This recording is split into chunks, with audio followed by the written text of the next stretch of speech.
isinya?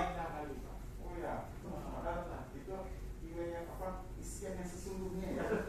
Jadi para ibu, saya perhatikan yang pertama misalnya sosialisasi. Pak Putra kan sudah melakukan sosialisasi. Kira-kira keterlaksanaannya seperti apa? Terlaksana atau tidak? Terlaksana. Kita contrek isinya sama kalau pada iya. Nah kemudian menyusun perangkat pendukung pelaksana. Ada tak perangkatnya kita susun? Ada, kalau iya kita centra. Kemudian koordinasi dengan teman sejawat dalam pelaksanaan. Ada tak dilakukan ini? Ya. Kemudian membuat proposal, menentukan sasaran kegiatan dan menentukan jadwal. Pastikan ini terisi, iya atau tidak. Lanjutkan dari pelaksanaannya di bawah, ya, seperti itu juga, dan juga hasil.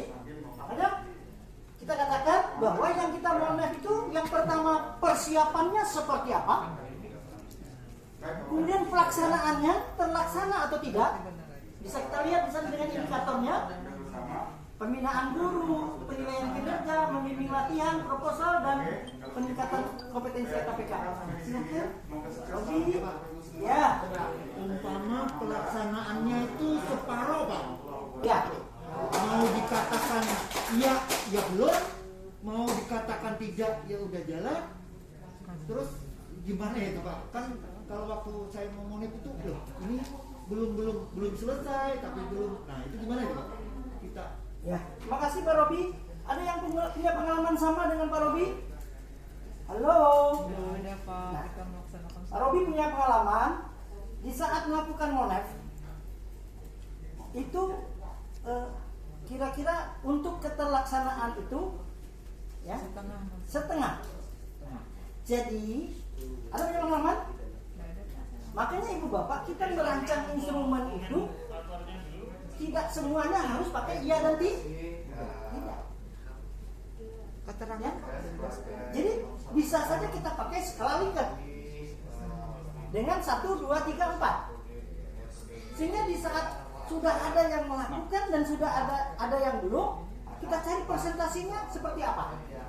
Nah di saat dia 0 sampai 25 kita centang 1, 26 sampai 50 kita centang 2, 51 sampai 75 kita centang 3, dan 76 sampai 100 kita centang 4. Dan nanti ini kita jumlahkan ke bawahnya. Dan itulah nanti yang menjadi isian di sini. Ini. Ya. Nah ini pelaksanaan itu. Dijumlahkan yang iya 1, yang 1, 2, 3, 4 kita jumlahkan berapa yang di angka 4, berapa yang ketiga, berapa yang kedua, berapa yang ketiga. Nah jumlah seluruhnya dibagi jumlah skor maksimal. Nah sekiranya dia 20 dari 40 berarti 50% kualitatif. Nah kemudian kita sandingkan dia dengan kriteria sehingga kita dapatkan sebutannya A, B, C, dan D. Kita buatkan rekomendasi. Cukup paham? Pak, boleh menambahkan Pak? Ya. Untuk menentukan kita maunya ya dan tidak untuk monitoring monet tadi, kita sebenarnya kan monet itu ada dua, ada monitoring, ada evaluasi. Kalau monitoring itu kan dia terlaksana atau tidak, itu bisa pilihannya ya dan tidak. Karena kita cuma ingin mengetahui dia itu terlaksana atau tidak. Nah untuk evaluasi itu kan ada kualitas ya. Kualitas baru kita pakai skala Likert 1, 2, 3, 4. Jadi kalau kita monitoring menggunakan ya tidak, karena kita ingin mengetahui program itu terlaksana atau tidak. Sementara kalau dengan kualitas pada bagian evaluasinya, kita bisa menggunakan skala Likert seperti itu. Itu saja Pak. Terima kasih. Baik, terima kasih. Ada yang punya pendapat lain?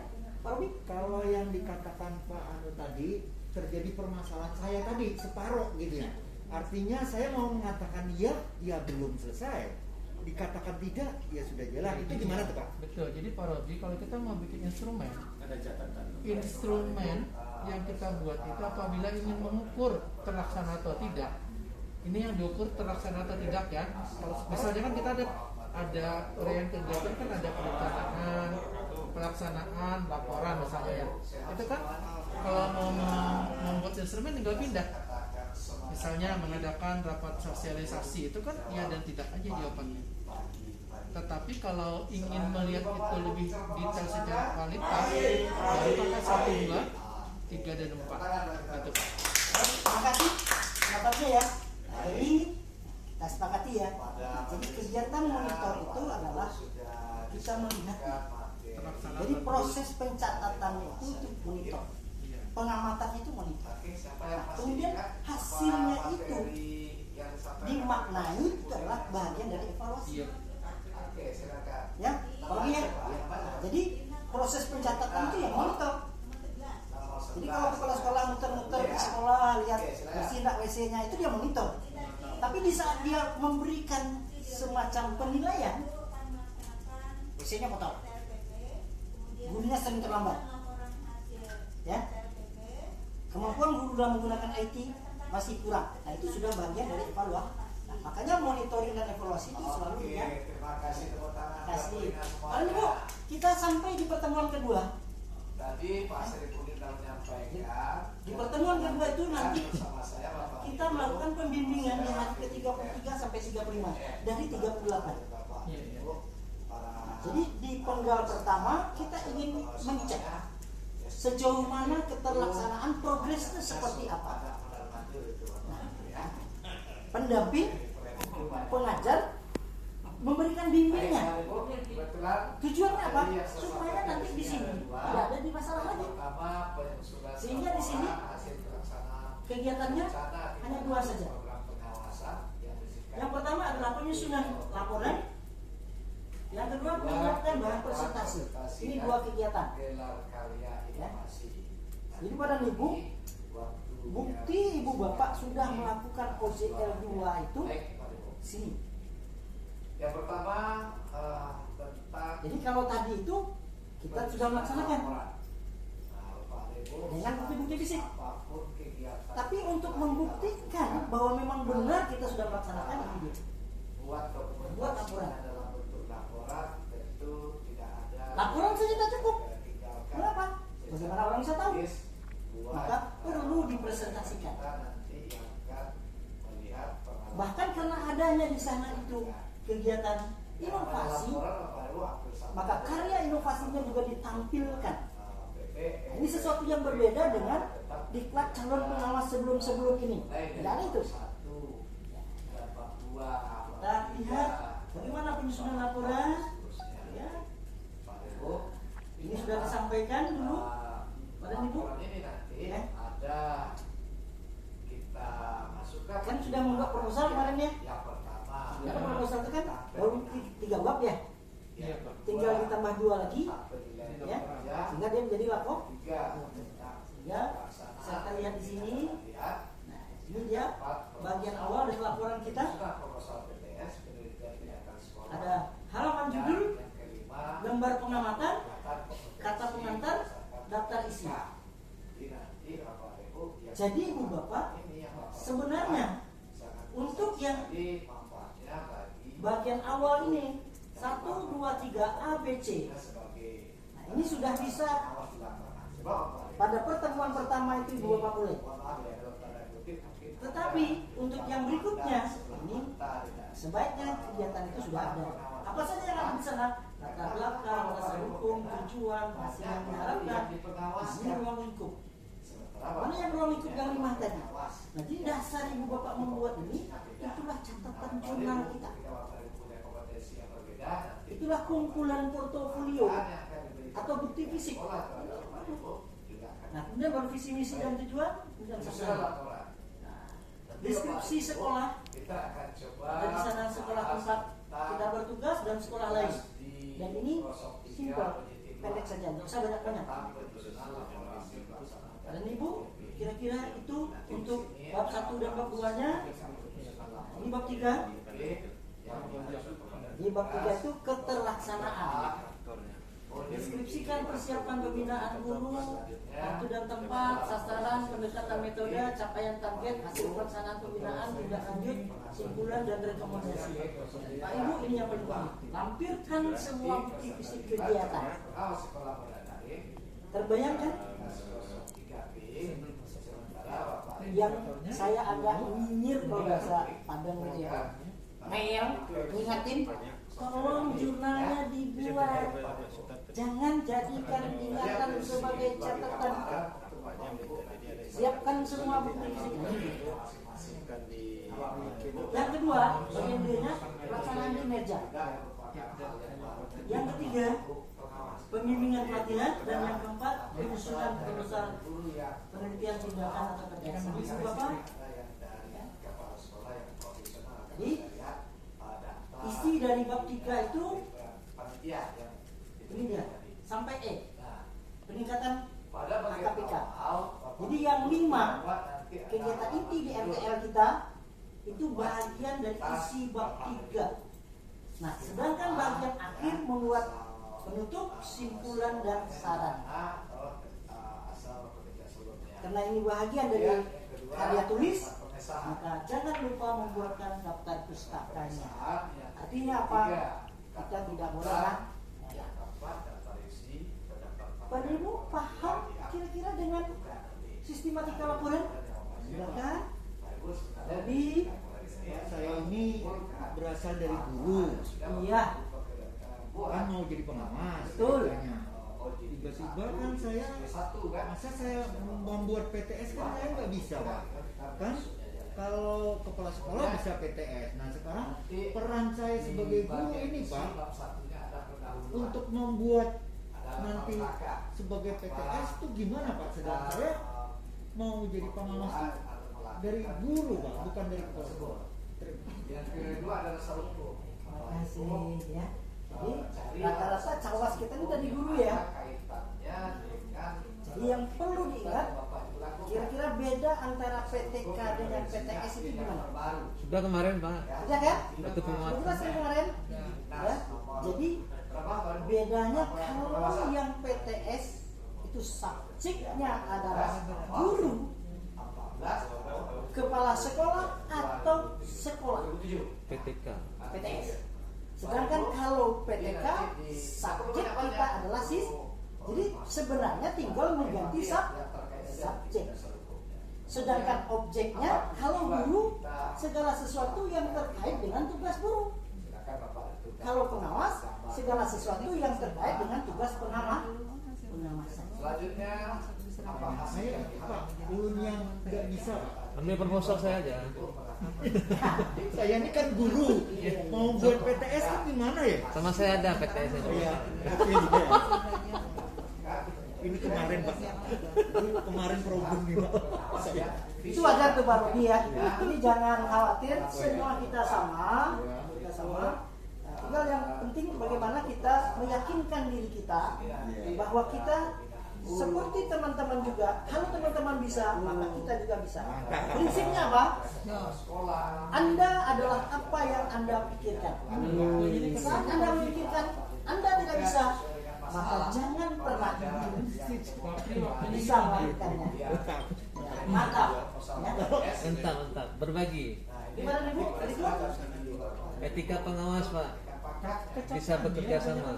presentasi, penyiapan presentasi ini bagian akhir ya. Jadi ada 4. Yang pertama jurnal terisi, yang kedua monef dianalisis, yang ketiga laporan disiapkan, yang keempat setelah selesai semuanya baru kita menyiapkan presentasi. Para Ibu hanya untuk 30 menit. Jadi bisa diperkirakan jangan sampai 30 slide. Upayakan saja masing-masing itu satu slide saja. Mungkin yang agak banyak itu adalah tentang pelaksanaan RTL-nya. Enggak 2 slide. Kalau yang lainnya cukup satu-satu saja. Sehingga mungkin Yang kemarin tidak lebih dari 10 atau paling banyak 12 slide lah. Meliputi pendahuluan, deskripsi sekolah secara singkat, pelaksanaan RTL, terakhir penutup. Isinya dari Sama kita. pembagian Bapak dan Ibu sudah biasa Berarti kan bukan membuat masalah pengajar. PowerPoint Berarti yang untuk pembelajarannya ya. Nah, tinggal hal PTS. merubah saja. Dulu isinya adalah apa yang akan diajarkan. Menghasilkan karya. Sekarang isinya adalah laporan dari apa yang sudah Kalau kita metode kerjakan. bagus, bagus lah. Di gerakannya Jadi kita modal tinggi Bapak ya. Jadi kunci sih. Saya kan Dilakukan secara klasikal bisa katakan 2 PP. Setelah semua melakukan presentasi, Saya tanya, karya yang sekarang dibuat siapa? peserta akan dipajang baik media, gambar, audio, video dan lain di kelas. Nah, peserta akan saling berkunjung dan meminta penjelasan serta karena konfirmasi saya dari udah kenal sosok dari Sinuwun dengan beda suara. Jadi pada Ibu, Oh, berarti benar. Dia tanya apa yang saya sudah teknik. kita lakukan produk-produknya Bapak yang itu kita pajang. PTS. Pajangan kita itu akan menjadi bahagian dari pembelajaran teman-teman yang lain. Rambu-rambunya seperti ini Bu Bapak. Yang Ibu Bapak itu pertama masalahnya masalah pembelajaran. Yang kedua dilaksanakan dalam 5 menit. Praktek ngawas. Yang keempat tujuan dan indikator keberhasilannya apa. Hasil kegiatan. Kebaharuan yang ditemukan, dampak dalam proses pembelajaran, dampak terhadap kebahagiaan murid. Ini yang penting Pak. Ini hal yang baru ya. Jadi tidak zamannya lagi ada apa namanya anak merasa tidak nyaman di sekolah ya, masanya lagi. Tapi bagaimana anak senang, anak bahagia sehingga dia betah berada di sekolah. Kemudian keterlibatan order, simpulan hasil, testimoni tentang program, kemudian judul video. Jadi silahkan Ibu Bapak buat video mini kira-kira ya. Jadi di samping presentasi tadi karya itu mulai dari awal itu kita buat penggalan-penggalannya. Ya mungkin kalau di sini dikatakan hanya untuk 2 JP ya, tayangannya hanya 5-10 menit saja. Dan Bu, ini durasinya maksimal 7 menit ya. Ya. Kemudian kualitasnya ya, kira-kira. Kemudian yang lainnya tampilan menarik dan integrasi. Nah, produk buka video dikumpulkan pada pengajar diklat dalam bentuk soft file. Kira-kira seperti itu. Ada pertanyaan? Ya. Baik, jadi saya ingatkan kembali ada 4 ya tugas kita. Yang pertama mengisi jurnal. Sebab ini bahagian dari lampiran nanti dan laporan kita lengkap dengan bukti fisiknya. Yang kedua menganalisis instrumen Monet untuk 5 kegiatan itu. Yang ketiga menyusun laporan dengan penugasan 3 dan terakhir pembuatan video ya, pembuatan video karya inovatif kira-kira seperti itu. Kalau tidak ada lagi kita akhiri. Sudah sampai ya, karena sudah 9 jam. 9 jam, jadi pertemuan pertama kita 9 jam, pertemuan kedua 9 jam. Dan harapannya Bapak dan Ibu yang ikut ini tidak ada yang mundur. Mari kita saling berbagi pengalaman. Tentunya tidak berbagi pekerjaan ya. Terima kasih. Sampai bertemu pada in service training yang kedua. Assalamualaikum warahmatullahi wabarakatuh.